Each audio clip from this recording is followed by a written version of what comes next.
చెప్తున్నా కదా మామ, వర్షం పడుతుందంటావా?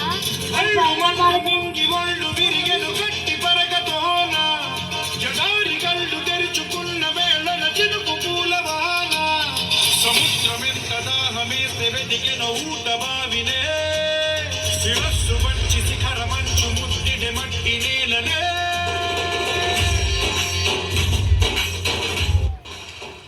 అయ్యా మన పంటలో మొలకలు చెట్టు ఉన్నాయి చూడు.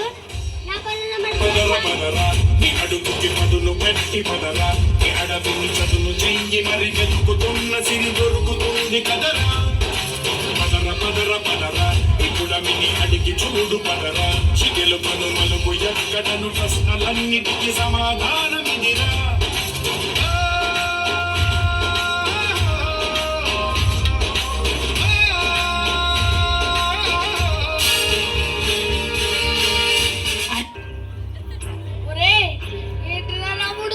అందరూ సంతోషంగా ఉన్నారు ఏంటి? 2 చినుకులు పడగానే కొంచెం పంట కనిపించగానే నీ మొహంలో సంతోషం వచ్చేసిందా?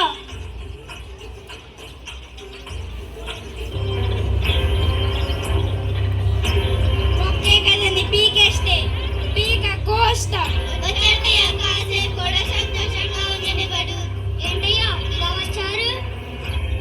అదే ఈసారి నీ పంటను ఒక అమ్మడు చెప్పడానికి వచ్చాను.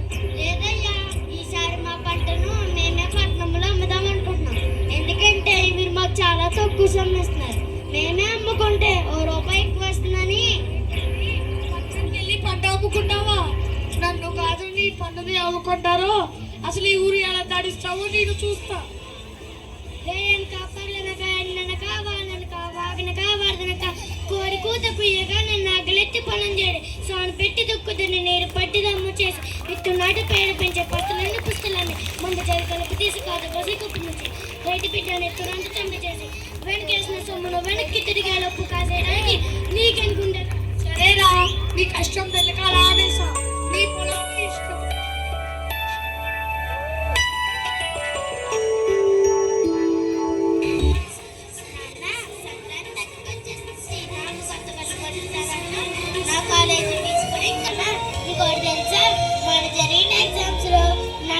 ఫస్ట్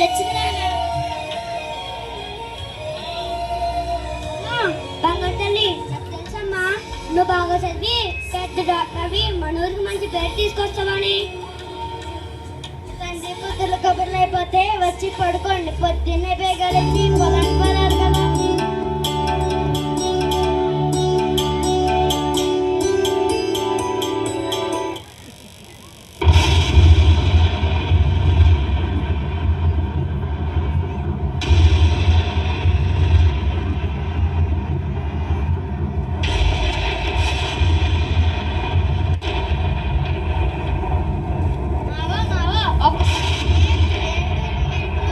వర్షం పడేలా ఉంది, ఒకసారి పొలం దాకా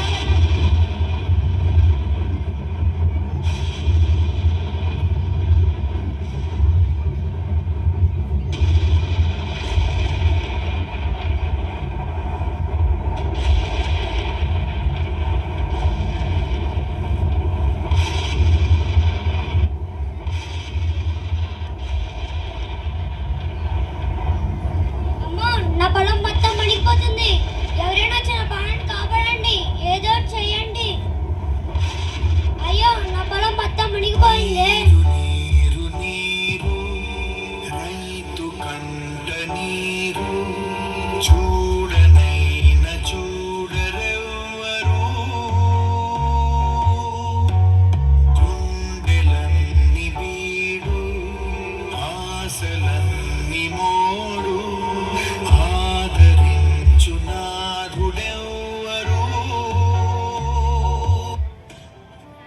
ఒకప్పుడు రైతు ధైర్యంగా బతికేవాడు, కానీ ఇప్పుడు రైతు భయంతో బ్రతుకుతున్నాడు. పంట వేయాలంటే నీళ్లుంటాయో లేదో భయం, నీళ్లుంటే పంట చేతికొస్తుంది లేదో భయం, పంట చేతికొస్తే దాన్ని ఎలా కాపాడుకోవాలో భయం. అదే భయంతో తను అనుకున్న ధర వచ్చిన రాకపోయినా వచ్చిన దగ్గర పంట నమ్ముకుంటున్నాడు.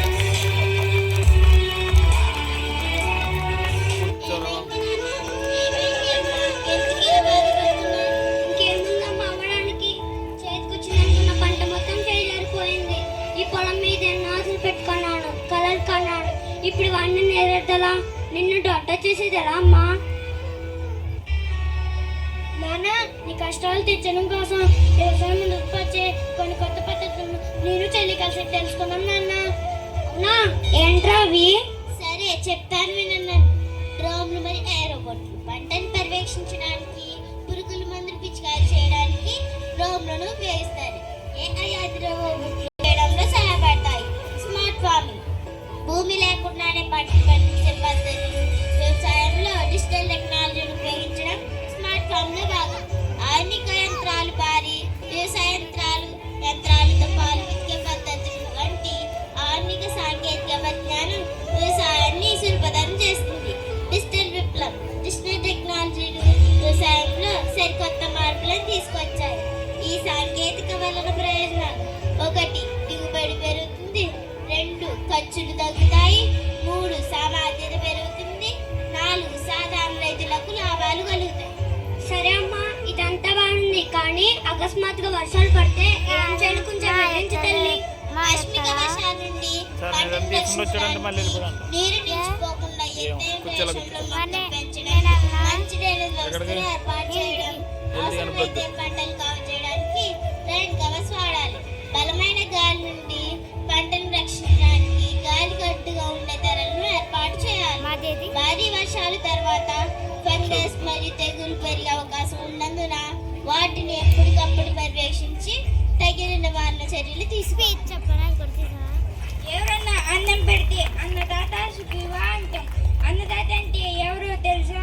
వదినవాడా, వడ్డించినవాడా కాదు, పండించినవాడు. ఆ వ్యవసాయానికి మించిన సాయం ఆ దేవుడు కూడా చేయలేడు. సెల్ ఫోన్ లేకపోయినా బ్రతకగలం, టీవీ లేకపోయినా బ్రతకగలం, ఏసీ లేకపోయినా బ్రతకగలం. ఇవి తయారు చేసేవాడు కోటీశ్వరుడు. అన్నం లేకుండా బ్రతకడం. అన్నం పండించే రైతు మాత్రం ఎప్పటికీ పేదవాడే పేదవాడే పేదవాడు. అందరిలో ఆలోచన మారాలి. రైతు అంటే కష్టాలు ఉపాధులు మాత్రమే కాదని, ఈ నూతన పద్ధతులను ఉపయోగించి వ్యవసాయం చేయడం ద్వారా మంచి లాభాలు వస్తాయని తెలుసుకోవాలి. అలానే అగ్రికల్చర్కి సంబంధించి విద్యారంగంలో వివిధ రకాల కోర్సులు అందుబాటులో ఉన్నాయి. వాటిని తెలుసుకుని అందులో రానిచ్చే విధంగా ప్రతి తల్లిదండ్రులు వారి పిల్లలను ప్రోత్సహించి దేశాన్ని అభివృద్ధి బాటలు నడిపించాలి. ధన్యవాదాలు.